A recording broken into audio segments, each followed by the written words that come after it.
ডিফু কেন্দ্ৰীয় বিহু সমিতিৰ তৰফৰ পৰা আপোনালোক সকলোলৈকে আগন্তুক ৰঙালী বিহুৰ শুভেচ্ছা জ্ঞাপন কৰিছোঁ।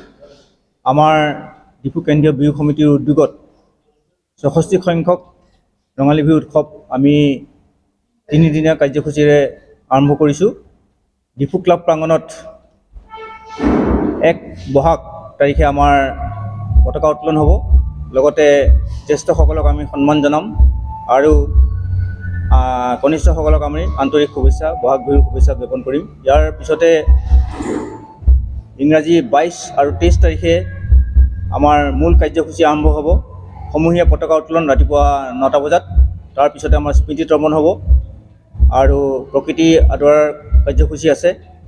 ইয়াৰ উপৰিও মণ্ডপ উদ্বোধন আৰু প্ৰতিযোগিতা উদ্বোধন এই কাৰ্যসূচী সম্পাদন কৰিব মাননীয় উপায়ুক্ত মহোদয়া মধুমিতা ভাগৱতী বাইদেৱে। ইয়াৰ উপৰিও আমাৰ যিখিনি প্ৰতিযোগিতা আছে মই আপোনালোকৰ ইয়াতে আমাৰ সমূহ ৰাইজলৈ যাতে আপোনালোকে প্ৰেৰণ কৰে তাৰ বাবে মই আপোনালোকৰ সহযোগ কামনা কৰিছোঁ।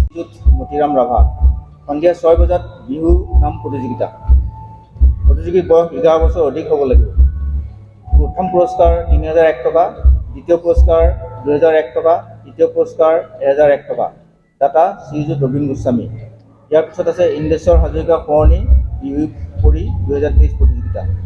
প্ৰতিযোগীৰ বয়স ১১ বছৰ অধিক হ'ব নোৱাৰিব। প্ৰথম পুৰস্কাৰ বঁটা আৰু নগদ ৫,০০১ টকা, দ্বিতীয় পুৰস্কাৰ ৩,০০১ টকা। দাত্ৰী শ্ৰীযুতা মঞ্জু হাজৰিকা। অসম ভিত্তিক পাহাৰী কন্যা ২০২৩ প্ৰতিযোগিতা। প্ৰতিযোগীৰ ২২/৪/২০০৫ অথবা ২৪/৪/২০১২ চনৰ ভিতৰত জন্মগ্ৰহণ কৰা হ'ব লাগিব।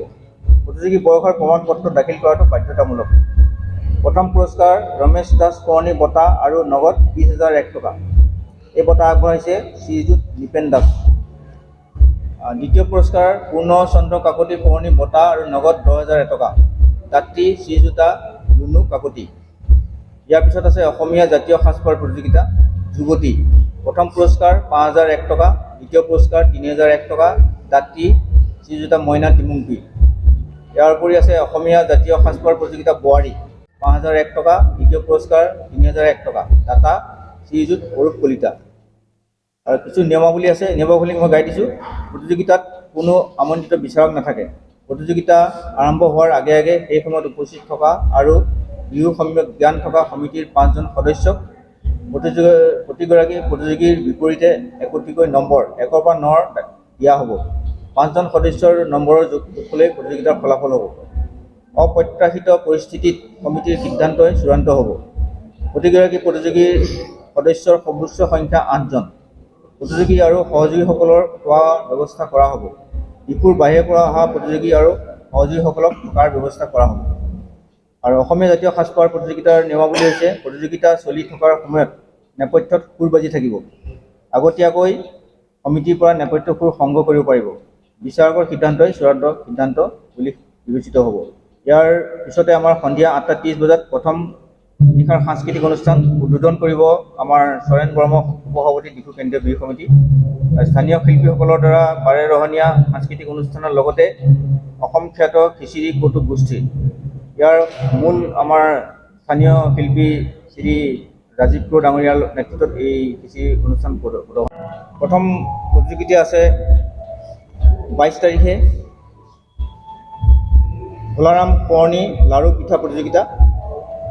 আৰু এই প্ৰতিযোগিতাৰ প্ৰথম পুৰস্কাৰ পাব ৩,৫০০ টকা, দ্বিতীয় পুৰস্কাৰ ২,৫০০ টকা আৰু তৃতীয় পুৰস্কাৰ ১,৫০০ টকা। এই বঁটা আগবঢ়াইছে শ্ৰীযুত প্ৰশান্ত বৰা। ইয়াৰ পিছতে আমাৰ প্ৰতিযোগিতা ৩ বজাত দুষ্মন্ত দাস সোঁৱৰণী চিত্ৰাংকন প্ৰতিযোগিতা। দুটা শাখাত হ'ব, ক শাখা আৰু খ শাখা। ক শাখাৰ প্ৰথম পুৰস্কাৰ ৩,০০০ টকা, দ্বিতীয় পুৰস্কাৰ ২,৫০০ টকা, তৃতীয় পুৰস্কাৰ ১,০০১ টকা। এই বঁটা দান কৰিছে দেৱেন দাস, এই দুষ্মন্ত দাসৰ পিতৃ। ইয়াৰ পিছত অঞ্চুমান গোস্বামী সোঁৱৰণী চিত্ৰাংকন প্ৰতিযোগিতা খ শাখা। প্ৰথম পুৰস্কাৰ ৩,৫০০ টকা, দ্বিতীয় পুৰস্কাৰ ২,৫০০ টকা আৰু তৃতীয় পুৰস্কাৰ ১,৫০০ টকা। এই বঁটা আগবঢ়াইছে শ্ৰীযুত মীৰা গোস্বামী। ইয়াৰ উপৰিও ভেকচন প্ৰতিযোগিতা আছে বিয়লি ৫ বজাত আৰু প্ৰতিযোগীৰ বয়স ৯ বছৰ অধিক হ'ব লাগিব। প্ৰথম পুৰস্কাৰ ৩,০০০ টকা, দ্বিতীয় পুৰস্কাৰ ২,০০১ টকা, তৃতীয় পুৰস্কাৰ ১,০০১ টকা।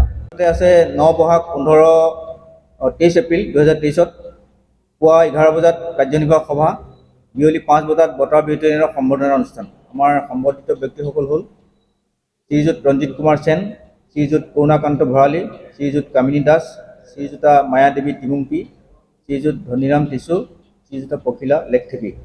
ইয়াৰ পিছতে আমাৰ বঁটা বিতৰণী অনুষ্ঠান হ'ব। আৰু এই বছৰ আমাৰ মেট্ৰিক পৰীক্ষা 2022ত যিসকলে সৰ্বোচ্চ নম্বৰ পাইছিলে তাৰ ভিতৰত 5 জনক প্ৰতি CBSE আৰু সেবাৰ 2000 টকাকৈ বঁটা প্ৰদান কৰা হ'ব। আৰু ডিফু কেন্দ্ৰীয় বিহু সমিতিৰ তৰফৰ পৰা প্ৰমাণপত্ৰ আগবঢ়োৱা হ'ব।